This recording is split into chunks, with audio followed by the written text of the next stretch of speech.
Peace, y'all. It's your man Dave with my brother Quest, the man bringing you all things marriage, paying you huge dividends on your investment in time with us.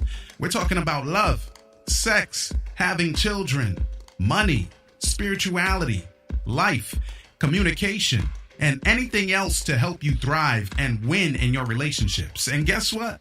This is grown folks' business. So get ready to make grown-up decisions. You know why? Because marriage ain't for suckers.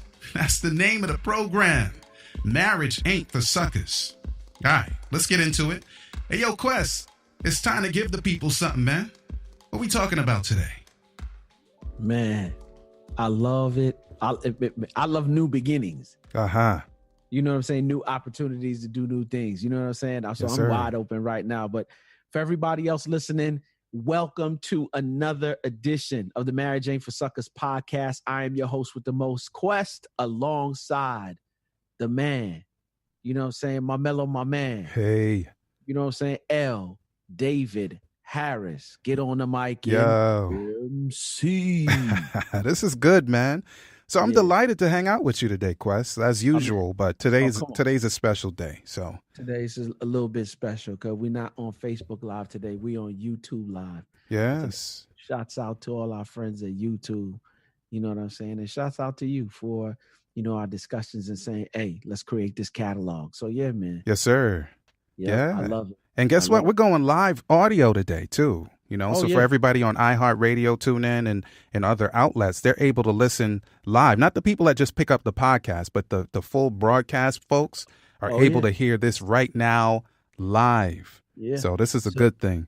I should start playing with sound effects or something. Maybe this. Maybe we could push this. Look at that. Yeah. It's live. We are live. Yeah. Yeah, I'm not gonna be corny, Quest. I promise. I won't love do it. it. I'm just saying, I love it. So let's give the number. You know what I'm saying, to anybody who might listen. I can't find the number. Yeah. So if you want to call in, you please dial 563. That's the area code 563-999-1225. That's 563-999-1225. And you'll follow the instructions and know how to get into the call queue so we can take your call live. Yep. Yeah. Yeah. But so the top. First and foremost, let's do the business, man. The prereqs. You feel me? Yes. As always, shots out to Breathe University. When you want to succeed as bad as you want to breathe, you'll be. I love it, man. Then you'll be successful. You feel me? If you want to join a family of learners and learning, please do. For more information, go to www.breatheuniversity.com. Shouts out to my girl Ayana who just tuned in. You know what I'm saying?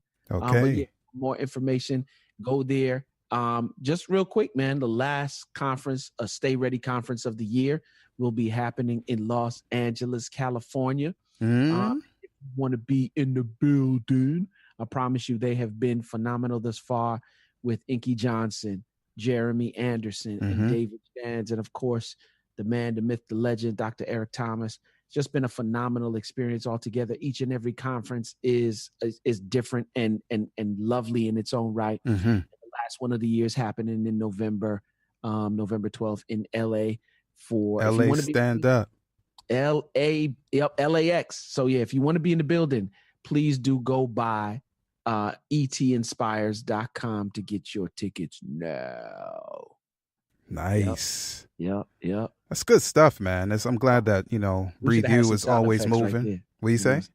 We should have had some applause sound effects right there. Yeah, I'm not gonna act like I'm an amateur, man. Just because I'm working out a shiny new toy. You know what I'm saying? Like I haven't been doing this for almost 20 years. I'm not gonna keep hitting the sound effects, man. But I hope. Look, I hope. Yeah. But to think about it, Quest. Both of us have been in radio before, and we're doing things today on our devices that we needed an entire room to do. Just 10 years ago, really. Yeah, if I ever told the story about how I started in broadcasting, bro, it was, yeah. So we can do a lot of things today that we couldn't do before without a whole bunch of money. Yep. Yeah, man. Yep. Lovely. All right. Well, let me get this other business out of the way, but I need to make sure I get this up because this is very important for today's topic. Okay. So, as usual, today's podcast is brought to you by Audible. Get your free audiobook download and 30-day free trial at www.audibletrial.com/marriage with more than 180,000 titles from which to choose for your iPhone, Android, Kindle, or MP3 player. And today, Quest, even though you don't have to choose this book, I would highly recommend it. Choose this book for your trial and you'll get to keep it no matter what. Had I Known, a memoir of survival, written by and narrated by the incomparable Joan London. Oh, man. Joan London. Good Morning America for a very long time, man. Very long time. Shouts out to Joan London. Yeah, shouts to Joan London, man. This is her story. This is her story being a survivor of breast cancer. And guess what, man? It's Breast Cancer Awareness Month. Oh yeah. Among others, but we're focusing on breast cancer and other illnesses, but we're giving a big expose, if you want to say, for breast cancer, because of course we have so many aunties, mothers, grandmothers, sisters, cousins, friends, wives who have either succumbed or are survivors of, and of course all of our loved ones who love the people who are suffering right now. Indeed. Yeah, Indeed. man. So we want to make sure that we give honor where honor is due, my friend. Yep. I just want to give a quick shout out to my man, Craig Henry out of Philadelphia, PA. Shouts out to him. Yeah. Philly. Stand up. Yep. Philly, stand out. Stay safe out there, Craig. Yeah, stay safe out there. Many things going on with Craig. Many wonderful things. And shouts out to Dewan Matunga. Yeah, man. Saying? Yeah. Yep. Dewan Matunga. He's a supporter. Craig is a supporter. Yes, and a lot of you are supporters, but we want to give a shout out and go to DewanMatunga.com. And check him out, man. He's on social media, but Quest knows that better than I do. I can't even remember. And I'm ashamed. Dewan, don't get me. I'm ashamed. Don't worry. I'm gonna get it from him so we can set the situation straight. Yeah, but DewanMatunga.com. You can get anything you need to know right there. Yep. Yeah. So we gave him a primer. What are we talking about today, Quest? We are talking about today coping with the diagnosis. You know, spoke a little bit about cancer, and you spoke a little bit about, you know what I'm saying, how all the females that we know, whatever capacity they feel, auntie, you know what I'm saying, cousin, sister, you know, mom, grandma, you know, in certain cases, daughters. You know what I'm saying? And as it relates to the marriage dynamic, you know, coping with the diagnosis. And sometimes, you know, it puts us in a position, D, where we have to be at this point a supporter, you know what I'm saying? You know, as we always are, but especially in this situation, you know, we have to be a big time supporter emotionally, you know, sometimes physically. Yes. Yeah. So yeah, man. Yeah. Well, I want to welcome people again to dial in because we want to give honor to people, strong women that you know of, who are going through the trial. Even if you have relatives whose spouses or other loved ones are going through, and you want to give honor to them, just go ahead and dial in to 563-999-1225. That's 563-999-1225, and follow the instructions. You can get into the queue with Quest and Dave, and So shouts out to Zenobia, who is a survivor, man. Oh, that's my homegirl. Is Zenobia that we grew up with? Yeah. We went to school together in elementary school. I forgot. I apologize, Zenobia. I forgot about that. Yeah. I just remembered. I knew that. With me. I just remembered. Yeah. Yeah. How'd you see that? Is she on Facebook right now? Yeah, she's on Facebook, I believe, but most of the time I see it's on Instagram. So yeah, shouts out to her. Oh, man. You just remembered it. I thought she put something out there. Okay, I got you. I just remembered it. I got you. Yeah. Very nice. Well, let me tell you a little story to get us popped off because so I have a friend who is struggling with breast cancer. And my friend is married, and you know, she reached out for prayer. Mm-hmm. And, when you think about the impact that this can have on our marriages, Mm-hmm. and it almost seems like, why are you even talking about that? Because the health variable is more important than anything, isn't it? Mm-hmm. Indeed. But if you are in love with your spouse and your children, and if you have in-laws, and you're diagnosed with anything, then immediately there's a household and community-wide, what do I want to say, Quest?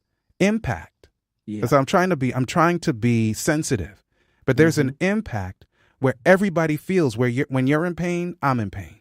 Yep. When you're struggling, trying to figure out, well, what am I going to do now? Yesterday, I was going to work like normal. I go to the doctor because something wasn't quite right. And now I know that something has completely changed my life.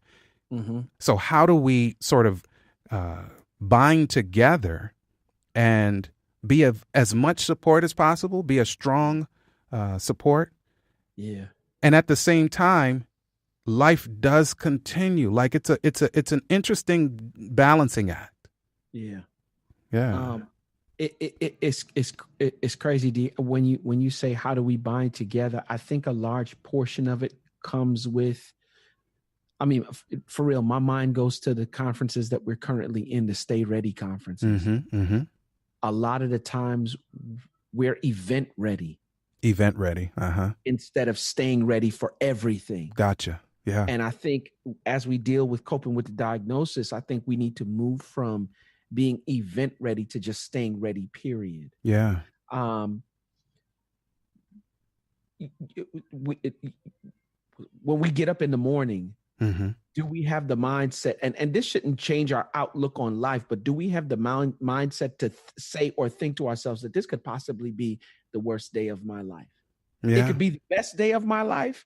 But for real, you know how tragedy hits. It hits like out of nowhere. Yeah, it's not selective. It's not discriminatory. It's just whenever it happens, it happens. It doesn't. And I look at Inky Johnson, who was playing for Tennessee State. Yeah. You know what I'm saying? Or University of Tennessee. And then he got this injury. And he was definitely on the way to NFL, number 1 draft pick. You know what I'm saying? Like he was doing his thing on the football field. Yeah. Then he gets this injury and you see his arm, and then all of a sudden he can't do that anymore. Mm-hmm. So what do you do in those instances? And he's been able, as you see, to garner a wonderful speaking career, doing what he does. Now for me, and I guess this is part of the reason why you and I do what we do in terms of our entrepreneurial endeavors, so that we can, number one, not be attached to a job, if you will, have this, set up this, get ourselves to a place of financial freedom, such that because when this kind of stuff hits, it's extremely expensive. There's a lot of out of pocket expenses. Then of course the constant ministering to our wives, the constant support long before any of this happens. Like for real, I look at E.T. Mm-hmm. You know what I'm saying? I look at Eric Thomas, and his wife was diagnosed with MS a number of years ago. And she's living probably the best time of her life. Why? Because number one, he prepared. He didn't prepare specifically for this, but he was preparing over 20 years, like speaking and establishing company, and then boom, you know what I'm saying? Like creating the conglomerate that we've got to this, where we are right now.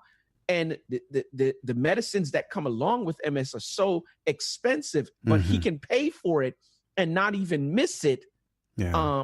And I think, as we talk about, you know what I'm saying, not garnering, but as we talk about, being there in terms of support for our spouse or any other family member, I think that has to do a lot with it, being ready.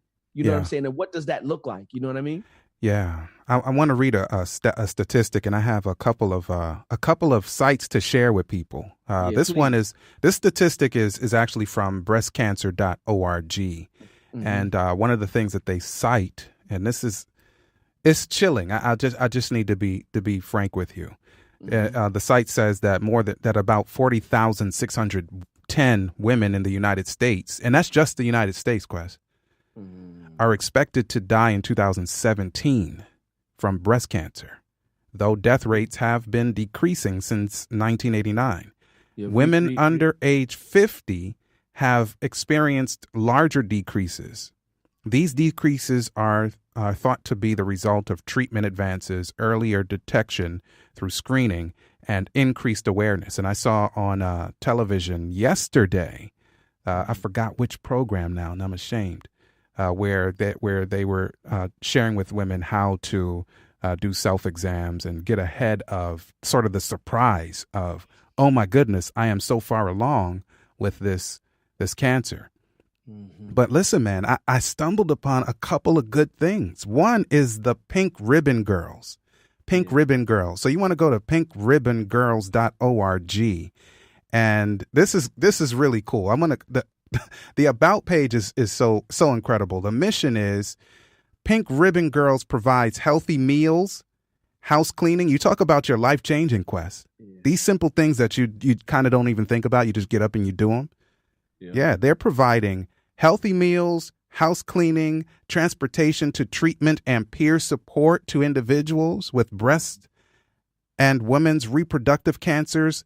Get this one, though, Quest, free of charge. And their organization was created by women with breast cancer to support and empower others who are currently fighting breast cancer and reproductive cancers. And then, of course, it goes on. So it's a beautiful thing, and it's and they're providing free direct services to those throughout the state of Ohio, in particular.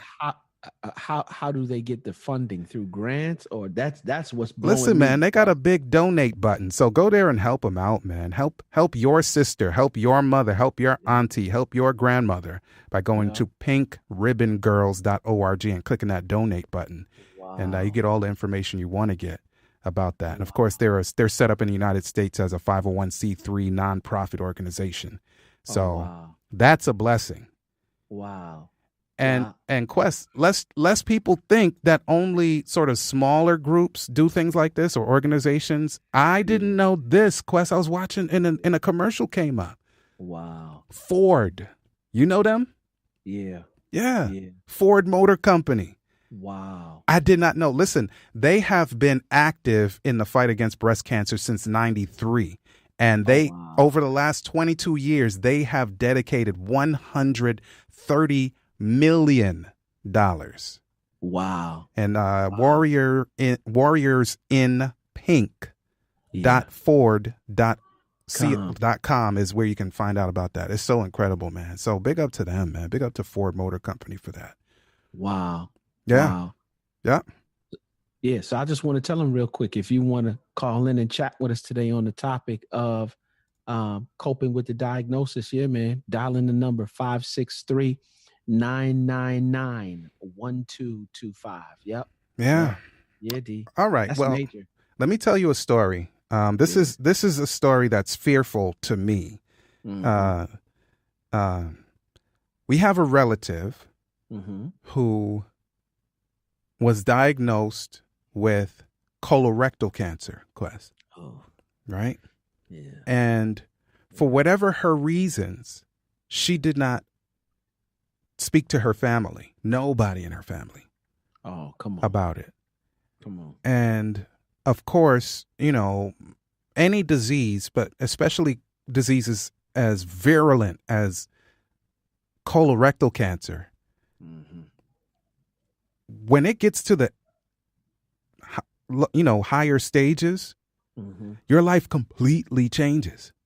Yeah. And so I'm oversimplifying. This doesn't happen this way, but like today, you're just not feeling well. Your family's like, what is going on? And then weeks down the line, I'm saying if you've been hiding it for a period of time, months, weeks, and maybe years, then when it finally starts to take a toll heavy, then next thing it's like she, in her case, she started losing weight, drastic weight loss. She was extremely weak. Her hair wasn't the same. Her face was not the same. Wow. Of course, it had an impact on how she related to people. Of course. And all the way until, unfortunately, Quest, until she passed away, Quest, she never talked about it. Even while she was going to the hospital for emergency room visits for all of the extreme symptoms that were happening, she never talked about it. Man. Husband's there, daughter's there, children there. At what time when did the husband find out? When you say find out, that's a relative term, my friend, because she never told. I know. I said, yeah, because you said she never told. She never told him. So of course she has, like people are putting two and two together. Like, I think it might be, and I can't speak on whether or not the doctor let him know what was up. But dude, by the time, this is what I know. The husband didn't know to call it what until a couple weeks before she passed away. That's what I know. So let's speak to that real quick. What is it about people when they get sick that you're not even saying it to your spouse? Like, well, it's a fearful thing. And sometimes, in certain cultures, people feel like they're protecting each other by not saying. You hear what I'm saying? I live in a particular culture where that's the case. Yeah. In the Caribbean. And, Yeah, but here's the truth of the matter as it relates to marriage. Is that really considered like one accord? No. You know what I'm saying? If the two are to become one, let's say that my, I don't know, something happens to this finger. Let's just say some disease or something develops in this finger. Right? And let's say the finger never sends messages to my brain that something is wrong with this finger. You know what I'm saying? Like, for real, that just, it doesn't compute with some of us, right? Right. And if the two are to become one, right? And I'm a part of you and you are a part of me, how could something be going on with you and you not tell me? Is that, is that marriage? You know what I'm saying? Yeah, I do know what you're saying. Here's the flip side of that. Let me ask this question too. Are you the type of person where you created the environment such that your spouse is not comfortable enough to come and tell you that something is wrong? Yeah. So maybe we should start there. We talked about the issue. We talked around the issue a little bit. Now let's speak to that. I'm a husband. You're a husband. Simone, my wife, she tells me, like, I used to think she told me every single thing because she talked to me so much about everything. Now, I won't know because I can't read her mind, but it sure feels like she tells me everything. If she has a little pain, and when I say little pain, I mean that literally, not like, how guys sort of minimize what's going on. I'm saying if she has a little pain, she's like, guess what? I have this little pain. Yep. If she is feeling a certain way, she's like, guess what? I'm feeling a certain way. Even if she told me 3 times before. And Quest, because of the kind of guy I am and the way I grew up in a household where, it was like suck it up kind of household. Like, if it's not earth shattering, then don't mention it. Yep. Now I have an opportunity. I have something in front of me. I got two, you see my 2 hands? I have 2 options. One is superimpose this almost unhealthy suck it up mentality that I grew up in. Yep.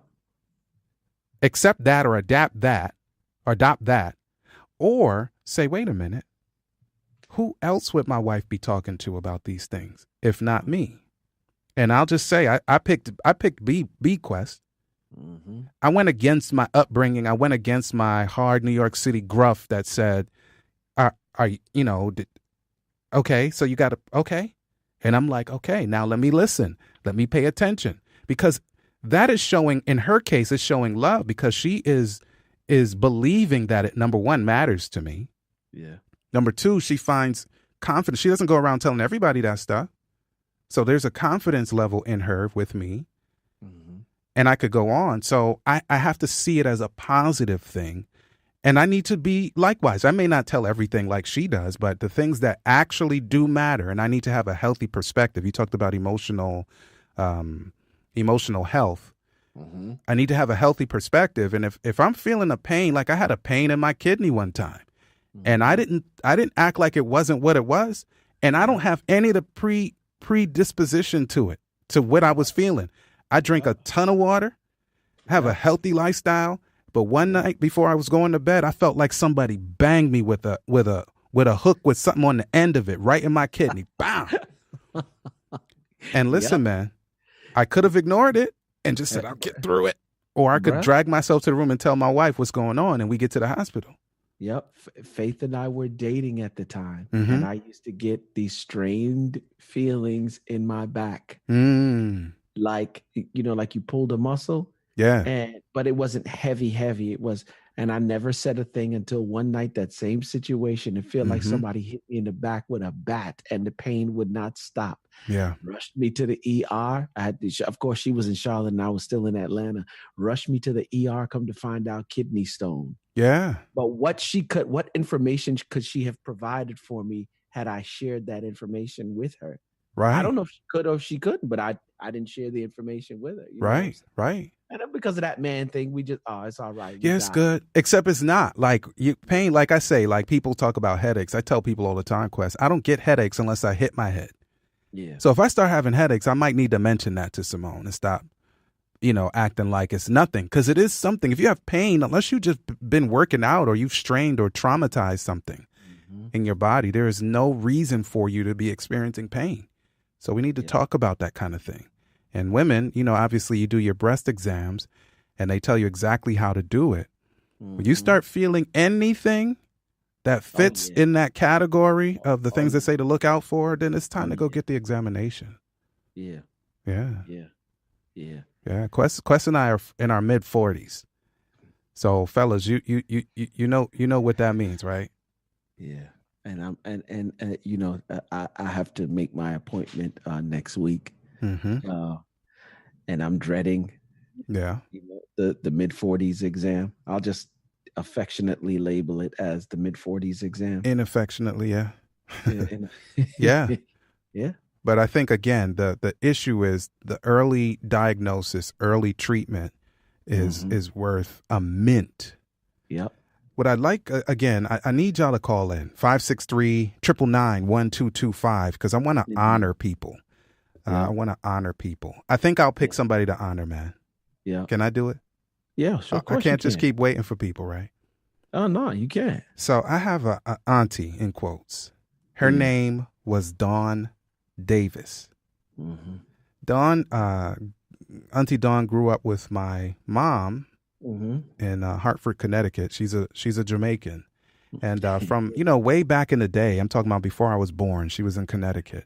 And Auntie Dawn struggled for years with breast cancer. Unbelievable. Unbelievably strong woman. Wonderful, kind-hearted, sweet woman.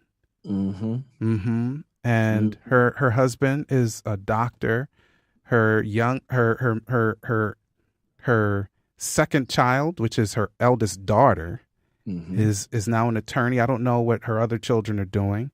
And Auntie Dawn did everything she possibly could to make other people's lives comfortable, as though she's not the one who is suffering under the weight of.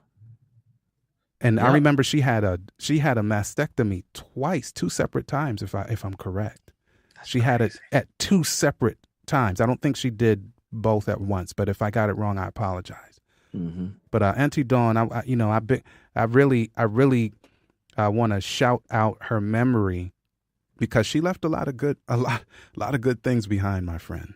Yeah, a lot of good things behind. So, yeah, I want to shout out and honor, my boy Jeff Phipps. Phipps. Okay. Jeff Phipps. His mom just passed away. Okay. And she had cancer. And she fought a long battle, bro. I mean, she made it into her 90s, I believe, with it. And I think it was over, I want to say 10 to 12 years that she had went into remission, and then it came back up and showed its ugly head again. And then this last trip, when I was in Miami, no, not Miami, I'm sorry, when I was in the DMV, we got a call that she passed away, and he went home to bury her. So shouts out to them. I want to honor her. Mom is lovely. She went to Ephesus in Harlem. Manhattan. Okay. In Harlem. And so, yeah, I want to honor her as well. Good stuff. And then the people that's close to us, you know what I'm saying? Like Zenobia, you know what I'm saying? Definitely. Shouts out to her. We don't really talk much, but you know what I'm saying? Shouts out to her for being a survivor. Yeah. A survivor. And that's, I wanted to highlight that too, because Joan London, you know, because she has an incredible flat platform, you know, being the media person she is, but she added to her repertoire on joanlondon.com. But if you misspell it, you'll find her because she's so famous.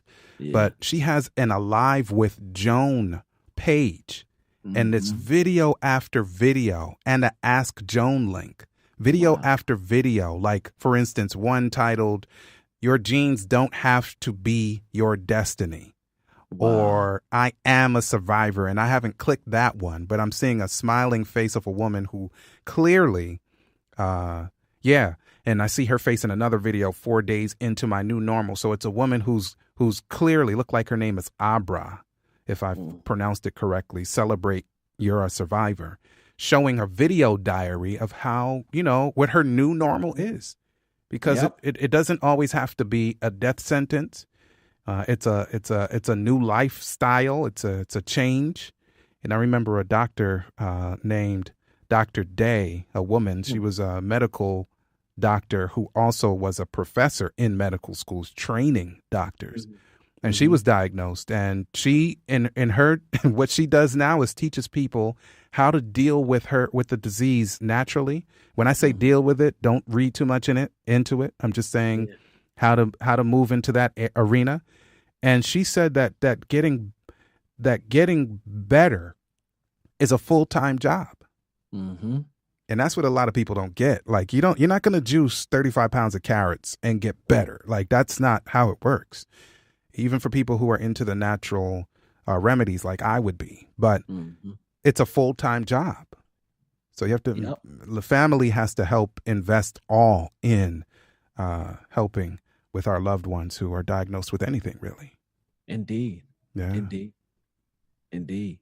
So yeah, man. Once again, let me just shout everybody out. If there's somebody that you want to honor and you want to hop on the air and honor anyone, you know what I'm saying, with not only with breast cancer, but with any cancer that they're dealing with. The call-in number today is 563-999-1225. Yeah. So we're going to keep that line open for another 10 minutes. And you're dictating the pace today. You know, usually we're real stilted and ready to just come off at 30 minutes. But today, since we're honoring our loved ones, we just wanted to give you an opportunity to do so. Dial in. Yeah. And but if nobody's dialing in, we're just going to go ahead and pull back on the podcast. And, we'll talk to you another time because, you know, we got programs on all kind of stuff regularly because we love marriages. We love family and most definitely love our supporters. Now, indeed. It's and you know what I'm saying, not to mention there's a whole bunch of other stuff coming down the pipeline. So definitely. Yeah. I'm typing in something. Sorry, Quest. I didn't tell you. I'm typing something in my search box here. Yeah. So people who are listening, they're not used to the dead time. But again, we're hanging loose a little bit today, trying to give people an opportunity to dial in. Yeah. And plus we switch platforms today. So yeah. You know what yeah. So that's what it is. I'm typing. Here I go. How to Yeah. Well, sure. We can't play music because we don't have the licensing. So there it is. Yeah, I wanna just shout out like I know, you know, our normal listeners, normal supporters. You know what I'm saying? Nicole, who's always in. You know what I'm saying? Ayana, who checked in today. Nice. One new. You know what I'm saying? So yeah, man. Shouts out to them, man, for checking in. No doubt. Yeah. So this is what I was looking for, Quest. That's why I couldn't. You know, multitasking is really a misnomer. It's not true. You can't do it. Yeah. But at cancercare.org, I was looking for this. Breast cancer, coping with your changing feelings. And I just want to share a couple of these tips here, if you want to say. Okay. Here are some tips for coping with the difficult emotions that come with breast cancer. The first one is share your feelings. See, that's the thing. If you're a person like me who's cerebral, you know, that didn't say share your thoughts only, but share your feelings. There are a lot of things that may be difficult. Think about it. Indeed. Life was one way yesterday, and it's a total new way today. Indeed. And maybe you're a person whose family members have suffered in this way, and you were hoping or dreading, you know, hoping against it or dreading. And now the day is the day. Wow, wait a minute. I'm joining the ranks with my strong women in my family who have had to deal with it. Be specific. This is another one. When you reach out to others, be specific about what kind of support you need. And that's critical because sometimes, you know, when people are going through difficult times, sometimes you need rest and people keep coming over. Sometimes you need company and nobody comes over. Sometimes you need food and people just calling and saying, I'm praying for you, which is good, but I'm hungry right now. And I just don't have the mental energy or emotional energy and I have this whole family to take care of, but I just can't do it right now. So be specific. Yeah. I'm almost thinking, along the lines of, I think this is why I love the church. Okay. And not necessarily the mega church. I mean, not I don't have anything against the mega churches, but I love a decent sized church, nothing too small. But I love and I love it because of the community. You know, like at our church, there's a community of people such that if anything goes wrong, I remember both times when Faith was pregnant, you had people who were coming by with food almost every day of the week. Somebody would just come by, sit for about 5-10 minutes, drop off some food and say, hey, I know that, you know, you're coming down to you just got home with the baby. I don't want y'all to be concerned with, you know, having to, you know, cook any food, all from the community. Right. Built in. And such it is when people get sick, if they are within reach, you know what I'm saying? Like that community, that same community sometimes comes by the house, brings food, cooks for the entire family because they know that the matriarch, you know, of the family is sick. Yeah. And sometimes it don't even have to be, you know, cancer. It could be just like a bad flu and the church knows about it. You know what I'm saying? Right. To get right in there and help. Yeah. So I guess, and I don't know if the new church necessarily does that, but I know the churches of old, you know, that old church dynamic. Yeah. You know what I'm saying? So. Most definitely. Yeah. Well, this is actually a good segue because one of the things is take steps to look and feel your best. And I have seen where friends and family members have jumped in to help with this. And the site says many women feel uncomfortable with their appearance after having surgery or chemo. Yeah. And, you know, sometimes you need to look into options like breast prosthesis and wigs. And it's nice to have, they're not saying this last part I'm about to say, but it's nice to have a support system, you know, a good girlfriend, a cousin, a sister, somebody who can sort of support you through that process of looking and feeling your best. And it segues into their next point of let yourself feel loved and cared for after a lumpectomy or mastectomy. And a lumpectomy, for people who don't know, is when the cancerous portion is removed from the breast tissue. Or a mastectomy is when the entire breast is removed, or breasts, excuse me. And, you know, they find that regular activities, quoting from the site, such as dressing, undressing, bathing, or being intimate with their partner. See, we didn't even talk about that, or spouse. Wow. Give rise to complex emotions. Yep. So now you're going back to the support of your spouse now. Yeah. You know what I'm saying? Yeah.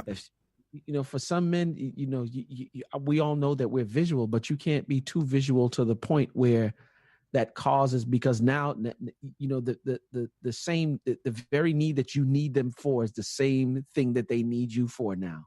Yeah. You know what I'm saying? And so, and let me just keep it real. I'm not going to water it down. It might be kind of difficult, you know, you know what I'm saying, if you make it too visual to be, you know, engage in intimate activity when you don't see any breasts there, like, whoa.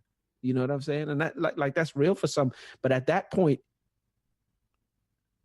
I guess it comes down to how deep is your love for your spouse. Yeah. And think about it. If your wife has gone through this and is currently going through this. Yeah. She may be having the feelings like, I wonder if he still loves me because I can't. Or does he still find me attractive? Or maybe she's not questioning it. Maybe she's gone way to the extreme of basically saying, why would he want me? Yep. Why would he want to see me? Or I'm covering, I don't want to be seen. Yep. You know, I have a friend that I worked with for many years. She's like my mom's age. And she talked about that and looking down and not seeing her breast. Yeah. And I asked her because, again, you know, I normally wouldn't speak it in this detail, but she's a matriarch, you know, like she's not a young woman like that, you know, where it would be inappropriate for me to get too into the details. But I said, but so how was it like looking down and not seeing it? Because she started talking about, you know, like, how did it make you feel? Like, because when you get dressed every day, everything is different. And it sounds simple because you get up every day, Quest, and do things the same way you've been doing them. Yeah. Yeah. And I'll just put one last one in, Quest, before we get out. Yeah, please. Talk to your spouse about the physical closeness you do need. Share how you feel about your body. Talk about what you think or worry that your partner is feeling. You see that part that I was talking about before. Yeah. Whatever your needs are, whether you feel a need for physical affection or you are not yet interested in being physically intimate, let that be known, man. Let it be known. Yeah. Yeah. So yeah, that's where it is, my friend. And so I'm delighted that we were able to invest this time. And, you know, we'll do more things like this, more times like this for people to be able to dial in and share and give shouts to people that they know and love, man. Yep. And, Indeed. So thanks for joining us, and shouts to those who are surviving. There you have it, y'all. Yep. I hope you've enjoyed your time with us. Marriage is about mutual love and mutual respect, and it works for those willing to make it work. Real talk, our spouses are treasured jewels given to us to make life better. And the sooner we learn to value one another will be the sooner we become the absolute best versions of ourselves we can be. Until next time, peace.